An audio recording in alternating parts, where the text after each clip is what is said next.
आधार card की जो समस्या है डेट ऑफ बर्थ की और date of birth limit cross की, जो बहुत सारे स्टूडेंटों की प्रॉब्लमें हैं, नाम लिखाने में दिक्कत हो जा रही है, यहाँ तक कहीं जॉब लग रही है वहाँ पे DOB मिसमैचिंग की वजह से समस्या खड़ी हो जा रही है। तो हम इस वीडियो में प्रॉपर तरीके से जानेंगे कि date of birth limit cross को कैसे बहुत आसानी से अपडेट किया जाता है। तो एकदम जो भी बात करेंगे नंबर वाइज से बात करेंगे, number wise to number wise किसका डाटा रिजेक्ट होता है। सबसे पहले हम ये जानते हैं, जो सही से डॉक्यूमेंट नहीं लगाता है उसका डाटा 3 से 4 दिन में, 5 दिन में, 15 दिन, 20 दिन में, 25 दिन में रिजेक्ट हो जाता है। जो फर्जी किसका डॉक्यूमेंट अपडेट करने के बाद ज़्यादा दिन तक प्रोसेस होता है, जो ओरिजिनल डॉक्यूमेंट ना लगा करके फर्जी डॉक्यूमेंट से अपडेट कराने का प्रयास करता है बार बार, चाहे फर्जी डॉक्यूमेंट पहले लगाया था इस बार ओरिजिनल लगा के अपडेट कर रहा है, उसको ज़्यादा दिन यानी ज़्यादा दिन लेट होता है अपडेट होने में। इसलिए मैं बोलता हूँ कि जो भी समस्या है,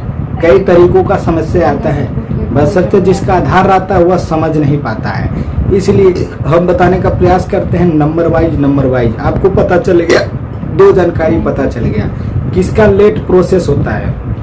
जो लोग फर्जी से लगाते हैं, ठीक है, यानी फर्जी लगाएंगे डॉक्यूमेंट अपडेट कराने का प्रयास करेंगे तो वह प्रोसेस काफ़ी लंबा टाइम खींच ले जाता है, बाद में रिजेक्ट भी हो जाता है, ठीक है। और किसका 24 से 48 घंटे में रिजेक्ट होता है, यानी डॉक्यूमेंट आपने सही लगाया है, टेक्निकल एरर की वजह से या बायोमेट्रिक इश्यू की वजह से तुरंत रिजेक्ट हो जाता है।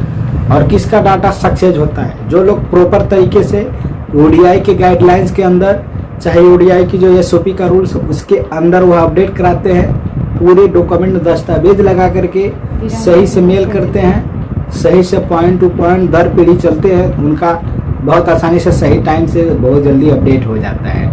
कितने लोगों का अपडेट होना संभावना नहीं है इसको हम जानते हैं। जो लोग फर्जी जन्म प्रमाण पत्र से पहला DOB सुधरवाए हैं, इस बार सेम BRN नहीं लगा रहे हैं, उनके लिए यही दिक्कत खड़ी होती है। जो लोग सही डॉक्यूमेंट नहीं लगाते हैं, सही डॉक्यूमेंट ना लगा करके फिर इस बार भी ओरिजिनल लगाने का प्रयास करके लगाते हैं, उनके लिए जो है डाटा रिजेक्ट होती है और सही तरीके से लंबा समय खींचता है, काफ़ी प्रोसेस हो जाती है और प्रोसेस के जरिए भी आपका डाटा रिजेक्ट भी हो जाता है। तो कितने लोगों का डाटा रिजेक्ट नहीं होता है और कितने लोगों का सक्सेस होगा हम ये जान लेते हैं। सक्सेस उन लोगों का होगा जो SOP का रूल जानते होंगे। SOP का रूल क्या है ये हम जान लेते हैं। SOP का रूल है, जैसे कि अगर आपके आधार में लिमिट क्रॉस लगी है, फर्स्ट बार आपने किस डॉक्यूमेंट से अपडेट कराया है, जैसे कि ओरिजिनल जन्म प्रमाण पत्र लगाया है, तो वही ओरिजिनल जन्म प्रमाण पत्र को करेक्शन कराना है जो DOB रखना चाहते हैं आधार कार्ड में, उसी को कहता है SAM BRN। तो SAM BRN का जन्म प्रमाण पत्र आपके पास होना चाहिए, आधार कार्ड आपके पास होना चाहिए, एनेक्जर फॉर्म आपके पास होना चाहिए, एफिडेविट नोटरी आपके पास होना चाहिए, जो जन्म प्रमाण पत्र भी आपके पिता का नाम है, जो आपका नाम है, जो आपकी स्पेलिंग वगैरह हिंदी में इंग्लिश में, आपका जो एड्रेस है वह आधार से मैच होना चाहिए, ठीक है। इतना सारा यदि आपके पास है और आप सही तरीके से अपडेट करा करके ODI को मेल कर देते हैं, यदि आधार सेंटर से कराते हैं तो आपका सक्सेसफुली आधार जनरेट हो जाता है। यदि आप रीजनल ऑफिस से भी हार्ड कॉपी लेके अपडेट कराते हैं तब भी आपका सक्सेसफुली जनरेट हो जाता है। समय क्या लगता है, अगर आप रीजनल ऑफिस से अपडेट कराते हैं तो फिर भी 3 महीने का 90 दिन का समय लगता है, उसके अंतर्गत 1 हफ्ते 5 दिन में 4 दिन में अपडेट हो ही जाता है, ठीक है। अगर आप आधार सेंटर से अपडेट कराते हैं वो भी 3 महीने का ही समय लगता है, लेकिन 1 हफ्ते 10 दिन में, 12 दिन में, 4 दिन में, 5 दिन में अपडेट हो ही जाता है अगर आप सही प्रोसेस से करते हैं। तो प्रोसेस क्या है मैं एक बार बताता हूँ। प्रोसेस ये है, जिस भाई का date of birth limit cross लगा है, अगर आप फर्स्ट बार ओरिजिनल जन्म प्रमाण पत्र से अपडेट कराए हैं तो उसी ओरिजिनल जन्म प्रमाण पत्र को जहाँ से बनवाए हैं वहीं से आप करेक्शन करा के सुधार करवा करके SAM BRN का बर्थ सर्टिफिकेट रेडी करवाएं, नोटरी भी एफिडेविट नोटरी बनवाएं, एनेक्जर फॉर्म को भरे और आधार कार्ड को भी पूरे ओरिजिनल को लेकर के आधार सेंटर चले जाएं।